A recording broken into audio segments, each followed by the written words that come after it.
Alhamdulillah Allah Subhanahu wa taala menjadikan kita masuk ke dalam bagian umatnya Nabi Muhammad sallallahu alaihi wasallam. Ini kenikmatan yang tidak boleh luput dari dalam hati kita. Kekurangan rizki, kekurangan anfus atau manusia, kekurangan harta, kekurangan kesehatan dan lain sebagainya mungkin bisa membuat kita bersedih. Tidak jarang membuat kita menjadi putus asa. Akan tetapi jangan sampai rasa bahagia dan syukur kita bahwa kita dipilih. Saya catat, dipilih. Kita ini dipilih oleh Allah menjadi umat Nabi Muhammad sallallahu alaihi wasallam, itu hilang dari dalam hati kita. Karena kebahagiaan yang sangat luar biasa, kita bisa menjadi umatnya Rasulullah sallallahu alaihi wasallam. Yang pertama, kita punya nabi jauh lebih istimewa dibandingkan nabi-nabi yang lain. Terkadang kalau kita pikirkan nggak masuk akal. Satu-satunya penjelasan memang Allah Subhanahu wa taala yatasarraf bi masyiatihi kama syaa. Allah Subhanahu wa taala melakukan apapun sebebas-bebasnya, sekehendaknya. Coba kita renungkan ayat ini. Wa anzalallahu 'alaikal kitaba wal hikmata wa 'allamaka ma lam takun ta'lam wa kana fadlullahi 'alaika 'azima. Dialah Allah yang menurunkan kepadamu wahai Muhammad al-kitab wal hikmah. Al-kitab diterjemahkan Al-Qur'an. Al-Qur'an ini ada makna yang tersurat, ada makna yang tersirat. Yang tersurat Bismillahirrahmanirrahim, dengan nama Allah yang Maha Pengasih lagi Maha Penyayang. Syekh Abu Bakar bin Salim mengatakan, ilmuku baru mencapai titik dari huruf ba.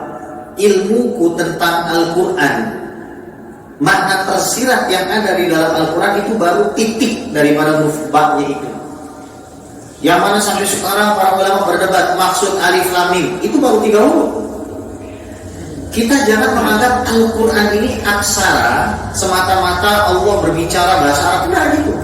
Ini makna yang sebenarnya masing-masing orang kadang-kadang perbedaan pengetahuannya adalah tergantung bagaimana Allah Subhanahu wa taala memberikan ilmu pada dia.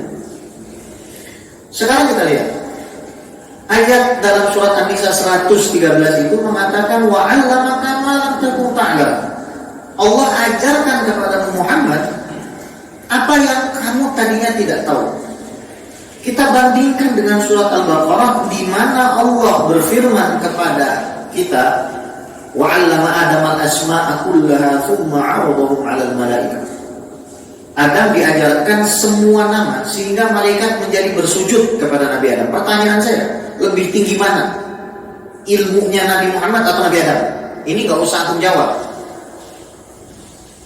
Karena nabimu sudah mengatakan Adam faman gunahu tahta liwa'i yaumal qiyamah wal faqr. Adam dan siapapun yang ada setelahnya. Coba perhatikan Nabi memanggil nama ya, nggak pakai gelar. Adam, ya Nabi Muhammad. Adam dan siapapun yang ada di bawah Adam itu ada di bawahku, di bawah panjiku di hari kiamat. Gimana? Yang bisa manggil nama ini siapa kira-kira? Bawahan ke atasan atau atasan ke bawahan? Coba direnungkan lagi. Bukan su'ul adab, karena di akhir Nabi mengatakan wal fakhr. Bukan maksud saya membanggakan diri. Kalau misalkan Ustaz Istajib, beliau doktor, terus beliau mengatakan saya doktor, itu bukan karena beliau sombong, lagi ngasih tahu kepada orang saya hafal Quran. Itu bukan sombong. Kenapa? Lagi memberitahu. Nabi Muhammad lagi ngasih tahu, begitu posisinya hadirin. Kalau malaikat saja diperintahkan sujud kepada Nabi Adam, gimana kepada Nabi Muhammad? Jadi bertanya-tanya gitu. Kemudian wa kana fadlullahi 'alaika 'azima. Ini Allah yang Maha Agung mengatakan keutamaan yang saya berikan padamu agung. Ini mungkin pada belum bisa nangkep. Allah itu kita tidak bisa batasi, Pak. Maka kalau Allah sudah bilang agung, kita juga tidak bisa membatasi keagungan yang dimaksud kepada kita ini apa atas Rasulullah? Ketika Allah mengatakan, Muhammad, karuniaku kepadamu itu agung. Ayo, apa terjemahnya azimah itu? Ada yang mengatakan sekian puluh, sekian ratus ya, sebagaimana nanti kita akan jabarkan. Namun demi Allah tidak terbatas, dan kita nggak akan pernah bisa tahu sampai Uwais Al-Qarni itu pernah berkata kepada Sayyidina Ali bin Abi Thalib dan Sayyidina Umar dalam sebuah riwayat, wahai Ali dan Umar, sesungguhnya kita tidak akan pernah tahu hakikatnya Rasulullah SAW. Padahal Sayyidina Ali dari kecil melihat Nabi Muhammad. Jadi kita semakin bertanya-tanya. Satu-satunya penjelasannya tadi itu hadirin, ya memang karena Allah begitu cinta sama Nabi Muhammad, bebas. Wa kana fadlullahi 'alaika 'azima. Kita lihat Nabi Muhammad ini menisbatkan diri beliau sebagai tuan. Ana sayyidu waladi Adam yaumal qiyamati wala fakhr. Saya akan jadi tuan bagi seluruh anak Adam di hari kiamat, bukan maksud saya membanggakan diri. Adam faman dunahu tahta liwa yaumal qiyamah wala fakhr. Adam dan siapapun di bawahnya berada di bawah naungan panji saya di hari kiamat, bukan maksud saya membanggakan diri. Kemudian beliau bersabda lagi, biyadi liwaul hamdi yaumal qiyamah wala fakhr. Di tangan saya nanti ada bendera lambang pujian. Lambang pujian. Bukan maksud saya membanggakan diri. Nah, sekarang antum semua sudah tahu bahwa nanti di hari kiamat kita akan mencari syafaat. Ada yang tahu nggak syafaatnya dalam bentuk apa? Pertama kali, kata Imam Ibnu Katsir, yang dimaksud syafaat dalam hadis yang agung itu salah satunya adalah kortingan waktu. Pada mahsyar, tempat kita menunggu yang tadinya panjang waktunya 50.000 tahun, dikorting jadi 1.000 tahun. Berarti keringanan tersebut berlaku bukan hanya untuk umat Islam, berlaku bukan hanya untuk umat Islam. Dari zaman Nabi Adam sampai hari kiamat dikorting. Sekarang kita lihat runutan hadisnya. Di hari kiamat kita akan datang kepada Nabi Adam. Antum sudah tahu kan hadis itu kan? Nabi Adam bilang apa? Nafsi, nafsi. Diriku, diriku. Bahkan Nabi Adam nolong satu orang nggak bisa. Ini antum harus pahami dulu nih. Nabi Adam nolong satu orang nggak bisa. Dirinya sendiri nggak bisa ditolong. Coba diresapi betul nih makna hadis ini. Biar ngerti. Datang ke Nabi Nuh. Kita minta juga pertolongan sama Nabi Nuh. Apa kata Nabi Nuh? Nafsi, nafsi. Bahkan satu orang dirinya sendiri Nabi Nuh nggak bisa tolong. Datang kita ke Nabi Musa alaihissalam. Nabi Musa alaihissalam nggak bisa tolong. Nabi Musa ya. Nabi Musa ya. Malaikat maut ditempeleng, matanya dulu keluar. Falat mau hatta a'warahu. Ini hadisnya sahih. Ditempeleng itu malaikat maut lagi mencabut nyawa Nabi Nuh, disuruh balik. Bisa nggak nolong dirinya? Ketakutan kan? Nabi Isa nggak bisa. Nah Nabi Muhammad bilang apa? Analah, saya yang bisa. Ayo sekarang mari kita bayangkan berapa jumlah manusia yang sudah Allah bikin. Satu orang Nabi nggak bisa nolong dirinya, tiba-tiba ada satu orang yang dia bisa nolong seluruh umat manusia. Coba dibayangkan, ayo. Saya tantang Anda untuk mengulik Anda punya hati, merasa gitu. Coba rasakan ini orang jabatannya kayak apa coba. Sampai dia punya kemampuan melobi Allah, semua orang dapat imbasnya. Bingung nggak?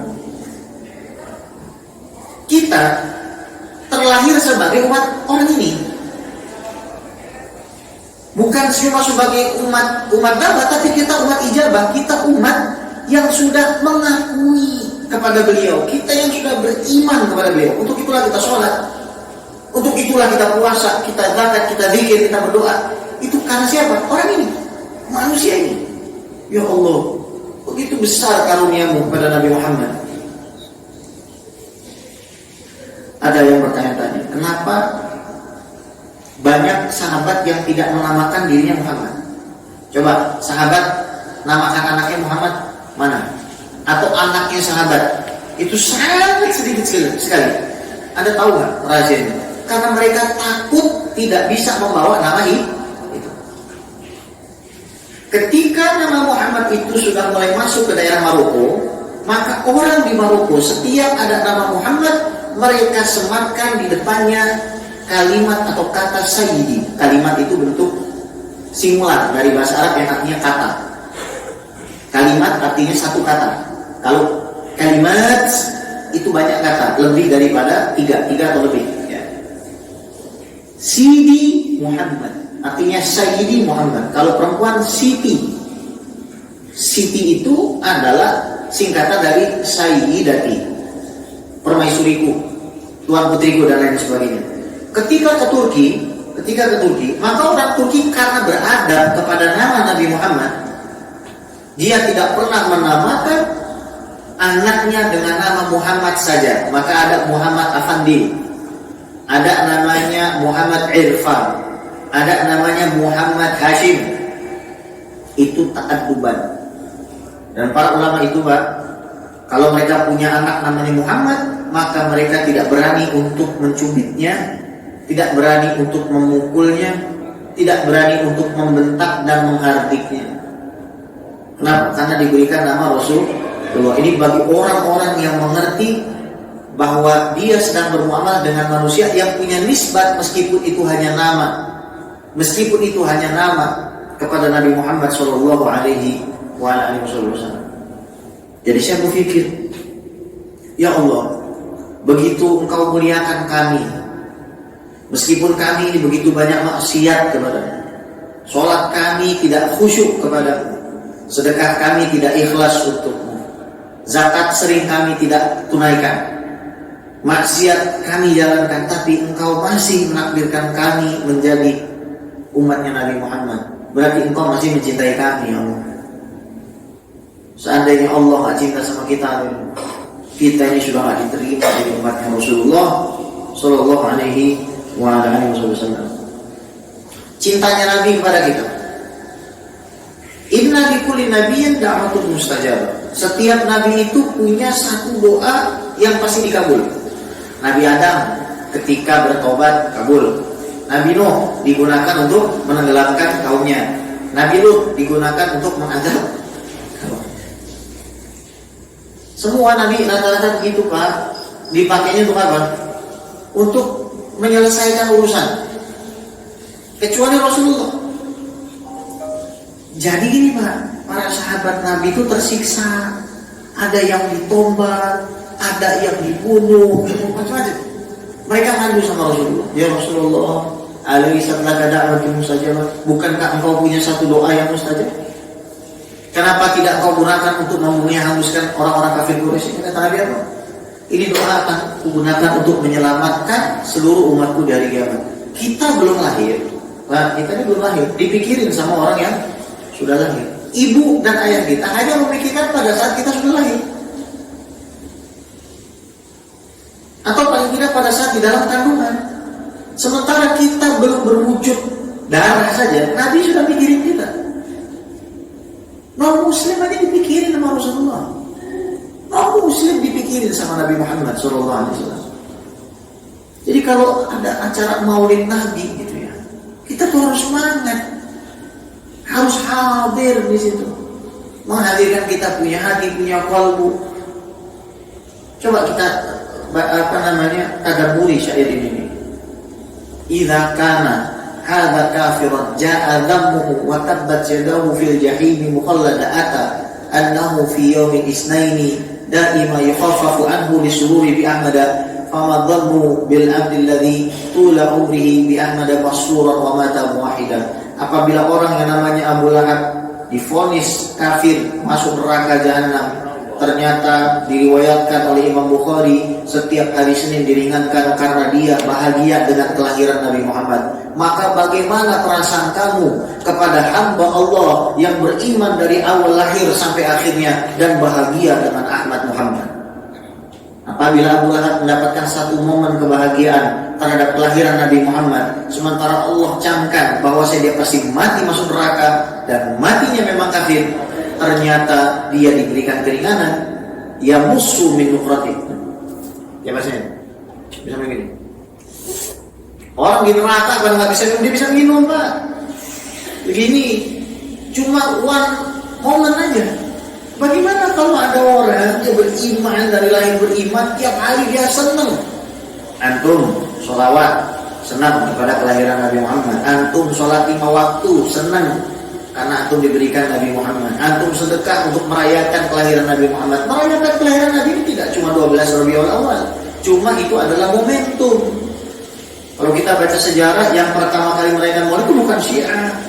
Yang pertama kali merayakan Maulid Nabi, iparnya Salahuddin Al-Ayyubi, namanya Raja Kaukabri Ali bin Buktikin. Setelah perang salib, itu orang Islam pada rontok semangatnya, capek, lemah. Akhirnya beliau menyediakan 100.000 piring keju, 100.000 piring keju. Kemudian beliau hidangkan, beliau sembelih 10.000 kambing, 1.000 ekor unta. Beliau bersedekah 100.000 dinar, dan beliau berikan 100.000 dirham kepada salah seorang ulama, Ibnu Hibatillah bin Abi Isrun, untuk mencatat qasidah puji-pujian kepada Rasulullah SAW. Akhirnya umat Islam jadi bangkit lagi. Oh iya, kita mungkin sudah berperang, kita lelah dan lain sebagainya, tapi kita ini adalah umatnya Nabi Muhammad. Mereka semangat lagi. Jangan malah dimentahkan. Ada orang mau bikin Maulid Nabi SAW malah dimentahkan, dibilang ini bid'ah. Makanya dijuluki Wahabi. Wacana hanya bid'ah, wacana hanya bid'ah. Itu Wahabi. Berhasil, jangan. Kita harus senang karena ini untuk kebahagiaan. Saya jujur sampaikan, kalau Anda lihat orang kaya dan dia tidak punya jasa kepada agama dan negara ini, itu orang kaya tidak perlu Anda hormati. Sekaya apapun dia, kalau dia tidak punya jasa pada agamanya, tidak punya jasa pada bangsa ini, gitu ya, maka dia tidak perlu dihormati. Orang kaya yang harus dihormati itu orang kaya yang punya jasa kepada bangsa dan juga pada agama ini. Itu baru orang kaya yang wajib Anda hormati. Respect antum sama dia. Makanya ketika kita punya uang lebih, bikin acara Maulid Nabi, meskipun sederhana, caranya beragam. Ada yang baca rawi Maulid, membacakan kasidah. Semalam saya baru ngisi Maulid di rumahnya Pak Yusuf Kala. Minggu lalu saya ngisi di Dewan Masjid Indonesia Pusat sama Pak Jenderal Syafuddin di sana. Mereka semua bikin Maulid, dan ini banyak orang nggak tahu, Saudi Arabia menjadikan 12 Rabiul Awal sebagai hari libur. Itu negara di mana kesemakmuran mazhab Salafi berkembang, tapi ternyata negaranya menjadikan hari raya nasional salah satunya adalah Maulid. Itu merayakan nggak? Merayakan. Negara kita merayakan hari kelahiran Rasul. Maka saya sampaikan, orang yang cinta kepada Rasul pasti cinta negara, dan orang yang cinta kepada negara ini pasti cinta Nabi. Apa hubungannya? Nabi mengajarkan akhlak mulia. Nabi mengajarkan setia kepada negara. Nabi mengajarkan ketahanan ekonomi. Nabi mengajarkan ketahanan psikologi. Nabi mengajarkan ketahanan sosial. Nabi mengajarkan semua itu. Dan semua itu adalah elemen yang diajarkan Nabi ketika beliau hidup mulai periode Mekah dengan Madinah. Itu adalah yang didambakan bangsa Indonesia. Semuanya. Mulai dari hubungan suami istri, dambaan semua orang. Mulai dari hubungan antara muslim dengan non-muslim, dambaan semua orang. Mulai dari kita bisa tutup aurat Pak, kita nggak cuma pakai, mohon maaf, pakaian dalam saja. Ini dambaan semua orang. Kesetiaan antara suami dengan istri, anak loyal dengan orang tuanya, ini dambaan semua orang. Pimpinan yang adil dan beradab, ini juga dambaan semua orang. Semuanya diajarkan oleh Nabi Muhammad SAW. Maka kalau kita lagi sedih, saya kalau lagi sedih itu udah satu aja, saya beruntung masih diakui jadi umat Nabi Muhammad. Udah. Saya punya sahabat lagi kena musibah, nanti di akhir saya minta antum doakan.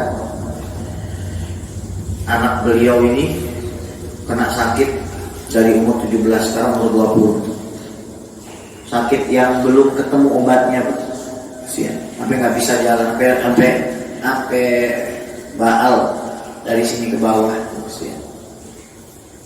Terus saya bilang sama orang tua, saya kasih tasbih tuh anak. Sekarang lagi di di radiasi. Dia pegang tasbih itu, gak usah banyak-banyak, ini zikirnya gak usah baca Allah sama Muhammad Rasulullah.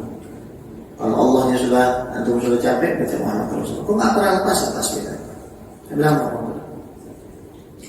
di luar sana anak seperti anak antum ini mungkin ngelihat hal yang gak wajar. SMP zaman sekarang banyak yang terjerumus kepada perzinahan, saudara. Sementara antum punya anak, Allah jaga anak antum. Dalam lahirnya dia itu sakit, tapi diselamatkan Allah dari kemaksiatan. Dan anak antum ternyata masih beriman. Kalau kita sholat gitu kan di kamarnya, dia ikut sholat meskipun sholatnya masih dihormati waktu. Dan selalu saya ingatkan, antum bersyukur nak, antum ini masih jadi umatnya Nabi Muhammad. Sampaikan sama istri, sampaikan sama anak. Kita ini bersyukur karena satu, kita dikasih badan yang sehat, dikasih rumah, tempat tinggal. Tapi kenikmatan teragung ini salah satunya kita dijadikan umatnya Nabi Muhammad. Jangan sampai anak istri kita nggak paham. Saya pernah acara di salah satu pejabat gitu kan. Ketika Mahalul Qiyam, itu anak-anak pejabat itu nggak berdiri. Mungkin ada yang bertanya, Bib, buat apa kita berdiri pada saat Mahalul Qiyam? Buat apa kita berdiri? Sahabat Nabi Hasan bin Thabit itu berdiri ketika Nabi datang. Maka para sahabat mengatakan, bukankah Rasulullah mengatakan la taqumu alayya? Jangan kamu berdiri menyambut saya. Tahu nggak kata Hasan bin Thabit? Karena beliau seorang penyair, dijawab dengan syair. Qiyami lil azizi alayya fardun wa tarkul fardi ma huwa mustaqim wa ajibtu liman lahu aqlun wa fahmun ra'a hadzal jamala fala yaqum. Saya bangun menghormati keindahan ini adalah kewajiban. Kalau saya tidak bangun, maka saya tidak termasuk orang yang lurus. Saya lebih heran bagi orang-orang yang mengatakan dia punya akal dan pikiran, melihat keindahan seperti Rasulullah tapi tidak mau berdiri. Ya Nabi salam alaika, ya Rasul salam alaika, ya Habib salam alaika, salawatullah alaika. Ketawa-tawa makin buat. Anda mau anak-anak kayak gitu? Saya pergi ke satu sekolah, infrastrukturnya, saya sampai bilang, hotel malu dengan kamar mandi masjid Anda. Tapi kenapa Anda punya anak didik ketika disebut nama Nabi Muhammad tidak sama sekali bersorak? Oh, rupanya SDM-nya tidak dididik dengan baik. Ini penting, Pak. Menyuntikkan rasa cinta. Oh, Habib berlebihan. Para sahabat itu bukan berlebihan lagi, Pak. Mus'ab bin Umair, emaknya ditinggal, ditempelin sama ibu. Kalau kamu ikut Muhammad, kamu bukan anakku. Gak apa-apa, mak. Gak diaku anak, gak apa-apa. Yang penting aku ikut Muhammad. Hingga matinya apa? Termutilasi. Pegang panji sebelah kanan, potong. Pegang lagi sebelah kiri, potong. Ditahan pakai badannya, ditombak. Ini kalau bukan fanatisme apa namanya? Kita ajarkan di rumah itu untuk cinta, bukan cuma ini sunnah Nabi, ini sunnah Nabi. Bagaimana mungkin Anda mengikuti ajaran seseorang tapi Anda tidak cinta sama dia? Cinta itu lebih dari sekedar ikuti. Cinta itu lebih dari sekedar ikuti, hadirin. Kita sering dengar cerita tentang Nuaiman yang bandel itulah, yang ngejual sahabatnya sendiri. Ini ceritanya dia dibawa Sayyidina Abu Bakar ke Syam. Ada namanya Suwaibid ini diperintahkan untuk jaga makanan. Karena Nuaiman ini lapar, dia minta makan sama Suwaibid. Kata Suwaibid, tidak, kita nunggu Abu Bakar. Karena sudah sangat lapar, Nuaiman gak kehabisan akal. Dia cari orang Syam, dia katakan, saya punya budak. Tapi budak saya punya kelemahan apa? Kalau dia ditangkap, dia ngaku dia bukan budak. Akhirnya dibawa kemana? Ke Suwaibid. Itu budak saya. Dikasih 20 dirham. Suwaibid bingung, saya bukan budak. Nah, kami sudah tahu kekurangan kamu. Kamu bakalan ngaku bukan budak. Dijual ini orang. Sama temannya ketahuan sama Rasulullah, ketahuan Nabi SAW. Dalam riwayatnya. Mabuk, Pak, suka mabuk. Dicambuk sama Nabi, mabuk lagi. Dicambuk sama Nabi, mabuk lagi. Tapi apa kata Nabi? Jangan menghinanya, sesungguhnya Nuaiman mencintai Allah dan Rasulullah.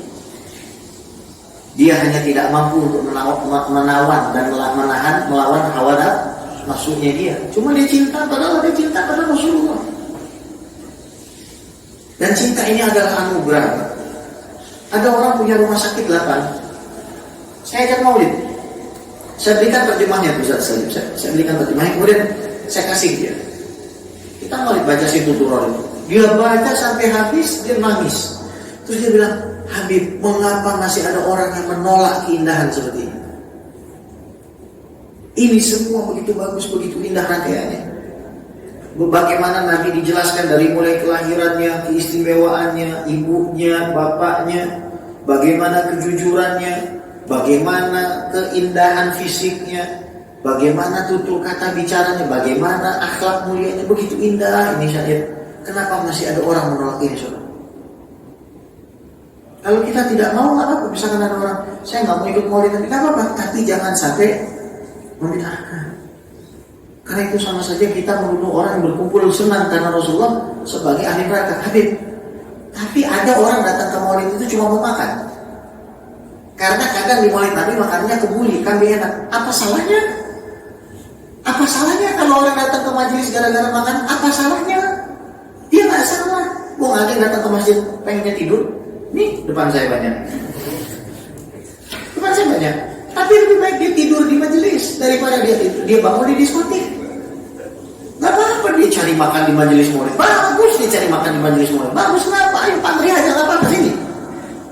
Kenapa? Mau makan? Ayo sini ke majelis. Kita kasih makan. Buat apa kita baca ayat berulang-ulang?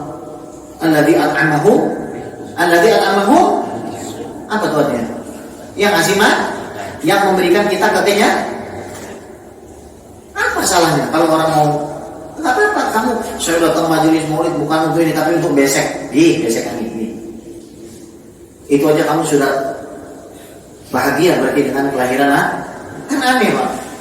Orang senang dengan lahirnya Nabi nggak mau. Sekarang saya tanya, merdeka Indonesia senang nggak? Dirayakan kan? Setiap hari menurut saya loh ya, 17 Agustus hari kemerdekaan, setiap hari Senin kita ada acara di sini. Ada kan? Nanggung Pak, tinggalnya Nabi salam alaika maulid karena Nabi lahir hari Senin.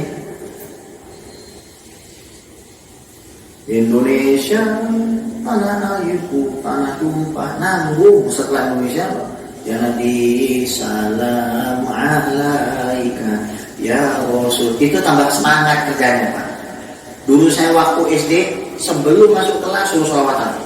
Salatullah salamullah ala Tuhan baru masuk ke kelas. Jamaah saya tidak ya. Jadi kalau bangsa ini sudah diajarkan berterima kasih, Sumpah Pemuda, terima kasih 17 Agustus, terima kasih kesaktian Pancasila. Bangsa ini juga diajarkan terima kasih kepada Rasul. Tiba-tiba datang sekelompok orang mengatakan bid'ah. Saya mau nyamar ya. Kalau memang maulid itu adalah sesuatu yang baik, maka para sahabat pasti melakukannya. Udah mirip loh. Pak, sahabat tiap hari maulidan. Sahabat itu tiap hari nanya, Rasulullah mau apa? Kurangnya apa? Langsung keluar duit sahabat. Lah sampean. Keluar apa sampean? Buat Rasulullah. Wong Rasulullahnya enggak ada. Nah, para sahabat itu maulidan tiap hari. Lah kita setahun sekali. Kita setahun sekali. Kalian dimaksud maulidan itu baca rawi maulid tiap minggu Pak. Saya baca rawi maulid itu. Tiap majelis. Bikin majelis maulid. Bikin majelis maulid. Penghasil tolong dijaga kebahagiaan ini. Sampai akhir hayat kita. Seperti syair tadi. Kalau Abu Lahab yang mati dalam keadaan kafir diringankan, maka bagaimana seorang hamba yang setiap harinya dia senang dengan kelahiran Rasulullah. Ngasih 2.000 perak, saya senang dengan kelahiran Rasulullah. Saya diberi hidayah memberikan sedekah. Tiap hari dia kasih 2.000. Pahalanya banyak. Investasinya luar biasa. Dekat dengan Nabi Shallallahu Alaihi Wasallam. Hadirin sekalian dimuliakan oleh Allah. Antum kerja di tempat seperti ini, antum gak ada harapan untuk masuk surga selain mengikat. Antum punya hati dengan Allah dan Rasulullah. Antum kerja di tempat seperti ini hanya akan menjadi sia-sia belaka. Kalau antum tidak niatkan karena Allah dan antum tidak ikat hati antum dengan Nabi Muhammad SAW. Mentok satu hal, ingat Rasulullah. Bagaimana cara beliau menghadapi ujian dan masalah? Bagaimana beliau selalu menyelesaikan masalahnya, memulai menyelesaikan masalahnya dengan apa? Wasta'inu bisobri. Sabar, tahan, jangan emosi, tahan, sholat. Selesai, sholat, jangan emosi, pikirkan lagi, sholat. Nanti Allah akan berikan jalan, berikan petunjuk, apapun akan dihadapi sama Nabi. Tapi itu kan Nabi, Pak. Nabi Muhammad anaknya meninggal semua pada saat dia masih hidup, kecuali Siti Fatimah, Siti Zainab, Siti Roqayah, Siti Ummi Kulsum, Sayyidina Ibrahim, Sayyidina Abdullah, Sayyidina Qasim, meninggal, semua meninggal pada saat Nabi masih hidup. Anda kebayang nggak, punya anak 7, 6-nya meninggal, Anda masih bernapas, 6 anak Anda meninggal. Anda dikejar-kejar orang mau dibunuh, teman-teman Anda dibunuh, diboikot, istri Anda sampai sakit, Anda meninggal, istri Anda, paman Anda menjadi meninggal, paman Anda diambil jantungnya. Itu Nabi, Pak. Nabi mengajarkan kita hidup itu pasti akan selalu ada masalah, tapi selalu kembali kepada Allah Subhanahu wa taala. Ya Allah. Maka salah satu doa yang dipanjatkan Syekh Ali Jum'ah kemarin, guru kami di Istiqlal, apa kata beliau?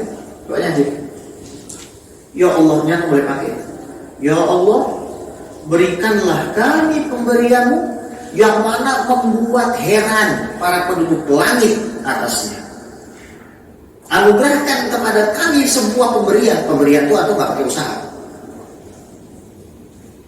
Anugerahkan kepada kami pemberian yang membuat orang-orang di langit itu takjub dengan pemberian itu.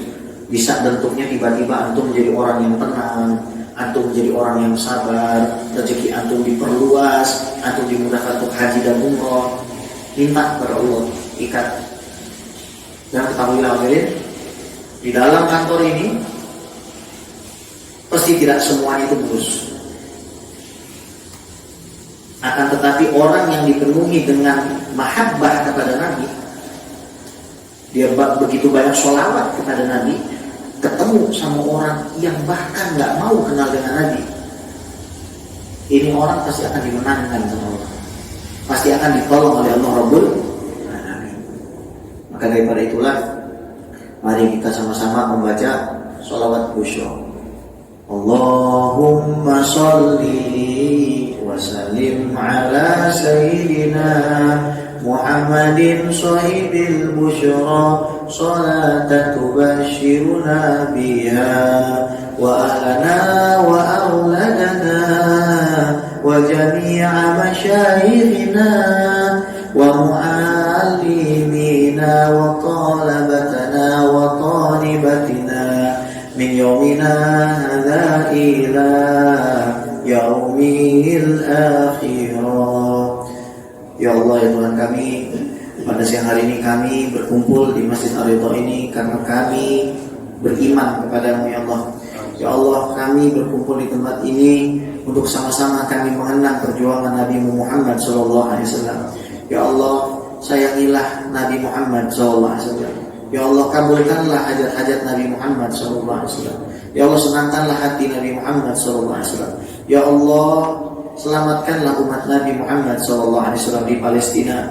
Selamatkan umat Nabi yang ada di Myanmar. Selamatkan umat Nabi yang ada di Irak. Selamatkan umat Nabi yang ada di Mesir dan di Yaman. Selamatkan umat Nabi-Mu yang ada di Sudan ya Allah. Ya Allah, siapapun yang ada di tempat ini yang masih memiliki begitu banyak dosa, maka ampunkanlah ya Allah. Ya Allah, apabila ada yang kekurangan rezeki maka tambahkanlah ya Allah. Ya Allah, apabila ada yang memiliki hutang maka selesaikanlah ya Allah. Ya Allah, apabila ada yang memiliki kesempitan dan masalah maka lapangkan dan selesaikan masalahnya ya Allah.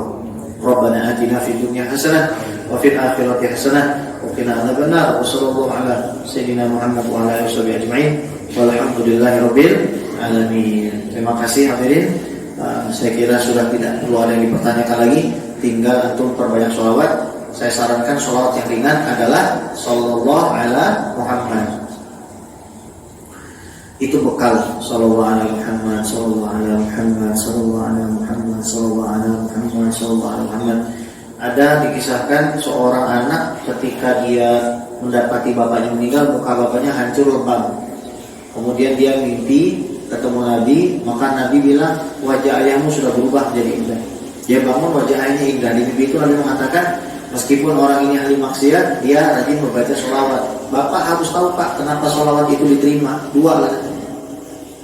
Satu, yang sholawat bukan kita, tapi Allah. Karena sifat sholawat itu Allahumma sholli, ya Allah bersolawatlah kepada Nabi. Yang sholawat itu bukan kita, kita itu minta kepada Allah agar bersolawat kepada Nabi. Bisa dipahami ini? Bukan kita yang sholawat. Allah tuh nggak mungkin nolak, kenapa? Bukan gara-gara kita, tapi gara-gara kita mendoakan kekasih. Masa Allah cinta sama Nabi Muhammad begini? Ustaz disajib, ya Allah limpahkanlah kesejahteraan kepada Muhammad. Enggak, karena kamu jelek. Yes, enggak, karena enggak peduli Allah sama kita. Allah peduli sama kekasihnya, Nabi Muhammad SAW. Maka bayangkan Abu Lahab yang ditolong, dikasih syafaat. Maka selalu dekat hati kita dengan Nabi Muhammad, ajarkan keluarga kita dekat dengan Nabi Muhammad. Wassalamualaikum warahmatullahi wabarakatuh. Kita baca surah Al-Fatihah. Semoga Allah SWT kabulkan hajat kita. Al-Fatihah. A'udzubillahi minasyaitonir rajim. Bismillahirrahmanirrahim. Alhamdulillahi rabbil alamin.